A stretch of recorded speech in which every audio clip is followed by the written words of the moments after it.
Alessandro Rigon, lavoro nell'azienda di famiglia dal 2000, un'azienda che nasce a fine degli anni 50. All'inizio producevano qualsiasi genere di lavoro legato al settore legno, poi negli anni l'azienda si è evoluta e si è specializzata nel ramo dei serramenti.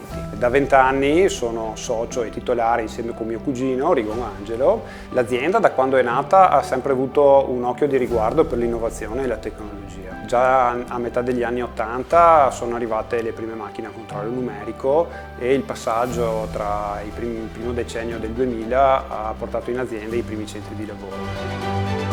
Ho scelto di diventare maestro artigiano perché l'esistenza e lo sviluppo delle nostre aziende è direttamente proporzionale alla nostra capacità dei prossimi anni di attirare, formare e far lavorare le nuove generazioni sulle nostre aziende. Questo percorso mi ha dato le basi e i primi strumenti per avvicinarmi a queste generazioni.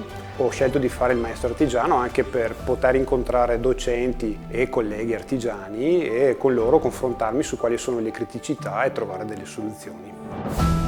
Siamo soci da sempre di Confartigianato, sono sicuramente un punto d'appoggio, i problemi vengono risolti e ci aiutano molto. Artigiani sempre sul pezzo.